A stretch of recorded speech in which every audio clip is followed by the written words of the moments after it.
வாகனம் பெற்ற 300 பேர் கூடயும் சென்னை மெட்ரோ வாட்டர் ஒப்பந்தம் போட்டுருச்சு. மாதம் மினிமம் உங்களுக்கு 3.5 லட்ச ரூபாய்க்கு ஆர்டர் உங்களுக்கு கிடைக்கும் அப்படின்ட்டு. இந்த 3.5 லட்ச ரூபா பணமும் யாருக்கு வரும்? பயனாளிகளுக்கு வராது, அந்த குரூப் மேனேஜ்மெண்ட் கம்பெனிக்கு தான் போகும் இல்லைங்களா? ஸோ அந்த ஜென்கிரீன் மேனேஜ்மெண்ட் நிறுவனம் என்ற அந்த நிறுவனத்தில் போயிடும். இந்த ஜென்கிரீன் மேனேஜ்மெண்ட் நிறுவனம் பதிவு செய்யப்பட்ட முகவரி எதுன்னு கேட்டிங்கன்னா 16 சின்னையா தெரு, டி நகர், சென்னை 17. அந்த இடத்துக்கு நான் நேரடியாகவே போய் பார்க்குறேன்.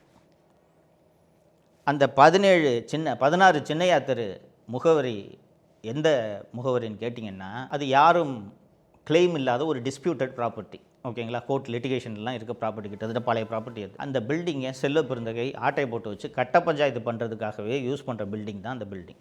அந்த பில்டிங்கில் தான் இந்த ஜென்கிரீன் நிறுவனம் பதிவு செய்யப்பட்டிருக்கு. இப்போ மாதம் ஒவ்வொரு வாகனத்துக்கும் 3.5 லட்ச ரூபா வரும்னு சொன்னேன்ல, இந்த 3.5 லட்ச ரூபாய் இந்த பயனாளிகளுக்கு சென்று சேரவில்லை.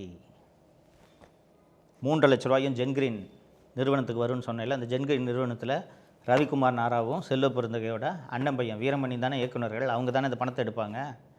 பணத்தை எடுத்துக்கிட்டு இந்த ஏழை தொழிலாளிகள் என்று சொன்னேன் அல்லவா, ஏழை தொழிலாளிகள் செல்வ பெருந்தகையின் பினாமிகள் என்று சொன்னேன் அல்லவா, இவங்களுக்கெல்லாம் மாதம் 10,000 ரூபாய் 20,000 ரூபாய் கொடுத்துட்டு ஒவ்வொரு வாகனத்துக்கும் மாதந்தோறும் வரும் பணத்தை செல்வ பெருந்தகையும் ரவிக்குமார் நாராவும் பங்கு போட்டுக் கொள்கிறார்கள். சார், நீங்கள் இந்த ரோடு போடுற கான்ட்ராக்டில் காசு அடிப்பாங்க, பாலம் கட்டுறதுல காசு அடிப்பாங்க, பெரிய பெரிய கட்டடம் கட்டுறதுல காசு அடிப்பாங்க, இதில் எல்லாம் இங்கே காசு அடிக்கிறது நடக்குது, கேள்விப்பட்டிருக்கோம். சாக்கடையில் இறங்கி சாக்கடையை க்ளீன் பண்ணுற அந்த தொழிலாளிகிட்டேருந்து கொள்ளையடிக்கிறவன் எவ்வளவு கேவலமானவனாக இருப்பான். அதை இந்த ஆட்சி அனுமதிக்கிறது.